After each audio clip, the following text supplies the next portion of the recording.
Salam sukacita. Saudara, kita akan memasuki tahun 2023. Beberapa orang berkata ini tahun resesi. Beberapa berkata ini tahun yang mengerikan. Ada kegelapan, ada kekeringan. Tapi saya mau berkata tetap bersukacita. Karena ada Tuhan bersama kita. Saya mau bacakan apa yang kata Alkitab tentang ini. Mari kita baca Efesus 4 ayat 23 dan 24. Dalam versi AMP. Dan teruslah diperbarui di dalam roh dan jiwamu. Milikilah kesegaran yang baru. Milikilah mental, sikap, dan roh yang bersih dan tidak ternoda. Kenakanlah gambar diri yang dipulihkan dan diperbarui hari lepas hari. Yang diciptakan Allah sesuai dengan gambarnya. Sampai engkau punya God-like atau seperti Tuhan. Dalam kebajikan, dalam kekudusan, dan kebenaran. Saudara, ada satu lagi. Dikatakan di dalam Yesaya 57 ayat 10. Oleh karena perjalananmu yang jauh, 2022 engkau bisa letih lesu. Tetapi engkau tidak berkata tidak ada harapan. Jangan berkata tidak ada harapan. Engkau mendapat kekuatan baru. Engkau mendapat energi baru.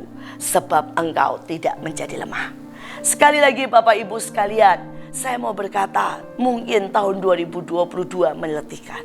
Mungkin ada begitu banyak kegagalan, ada begitu banyak serangan, ada begitu banyak luka. Sehingga kita berkata, Tuhan, aku sangat letih. Tetapi Alkitab berkata, jangan berkata tidak ada harapan. Pada waktu engkau masih punya harapan, pada waktu engkau masih berteriak kepada Tuhan, pada waktu engkau masih berdoa, pada waktu engkau masih ada sekecil apapun imanmu, maka Tuhan berkata, aku akan memberi energi baru. Energi baru. Bukankah luar biasa?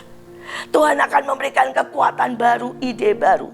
Tuhan akan memberikan kesempatan baru. Mari tutup semua luka. Mari anggap itu sebagai pelajaran. Mari anggap itu sebagai proses kedewasaan. Anggap itu sebagai proses membuat kita semakin kuat. Tetapi mari berharap. Mari berdoa. Mari sungguh-sungguh menyembah. Dan kita akan mendapat sayap baru.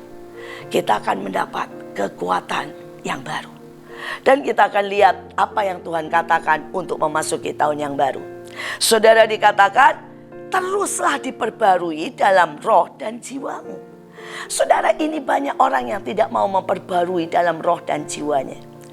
Setiap kali saya ada kesempatan pelayanan, seringkali saya pelayanan ke daerah, saudara. Dan pada waktu saya di daerah, saya barusan ini dari Sidikalang, dan saya sempat lewat di Danau Toba. Saya sempatkan untuk berdiri sesaat di Danau Toba sendirian. Dan saya mulai berdoa menyembah Tuhan sembari menghirup, saudara, udara yang sangat segar, sembari menikmati pemandangan yang sangat indah. Dan saya mulai berdoa. Saya berdoa menyembah Tuhan. Saya bilang I love you. Saya mulai nyanyi, saya mulai doa. Gak lama. Karena saya kemudian harus pergi dan meneruskan perjalanan menuju ke airport. Cuma setengah jam.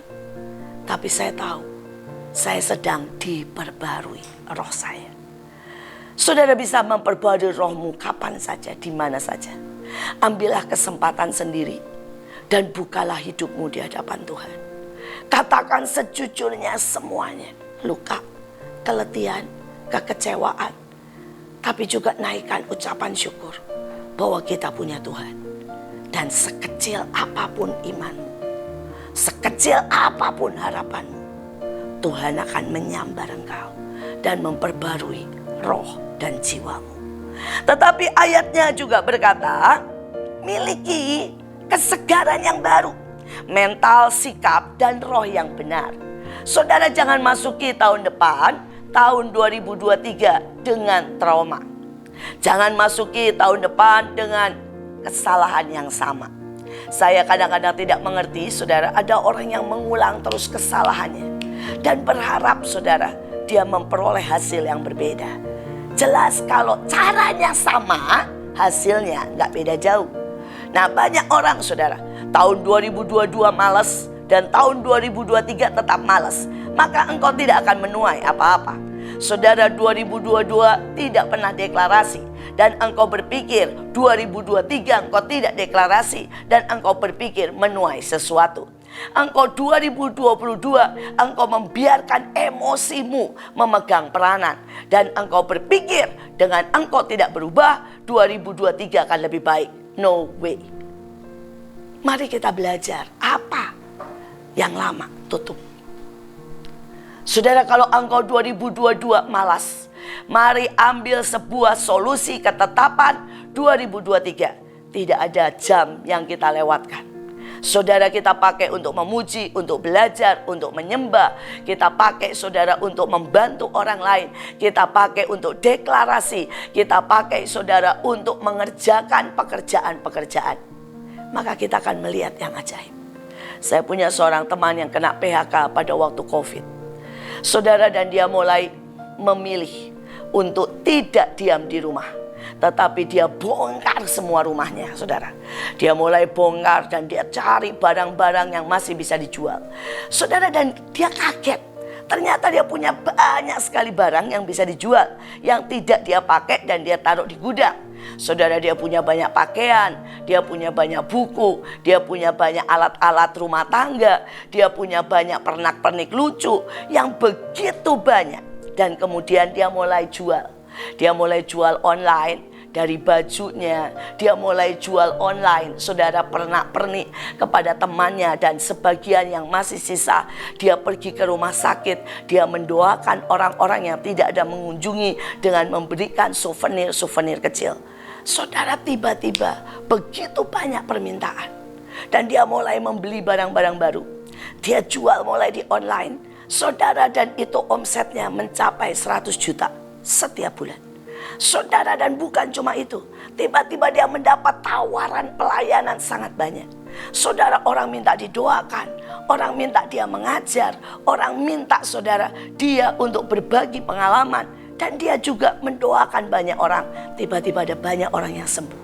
Dia berkata saat dia benar-benar terpuruk karena dia kena PHK.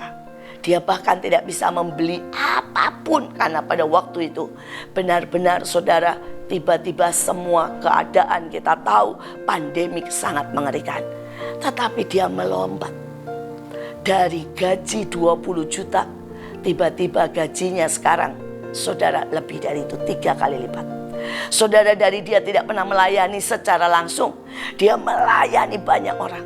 Saudara, tiba-tiba pada saat dia merasa dia bukan seorang hamba Tuhan, ternyata dia bisa jadi motivator.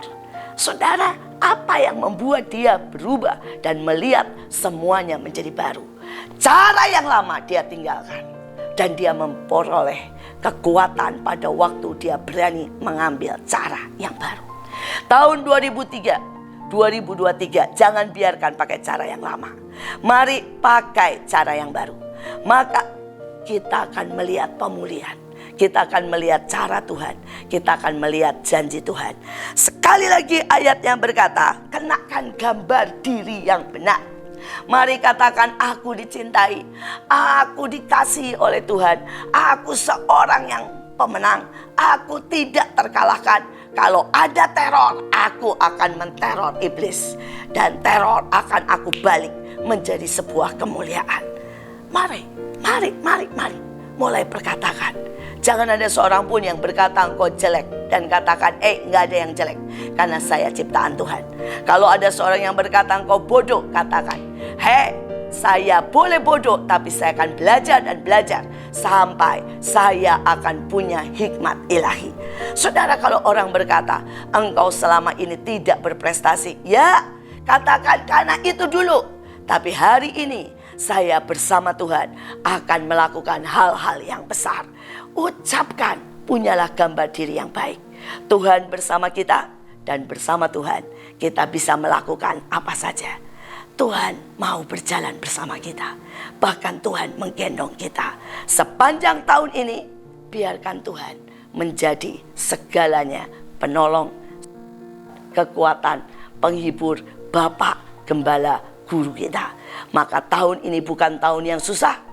Tahun 2023 bukan tahun yang mengerikan. Tapi tahun mujizat, tahun kemenangan, tahun resepsi, tahun tahun kemuliaan. Tuhan Yesus memberkati.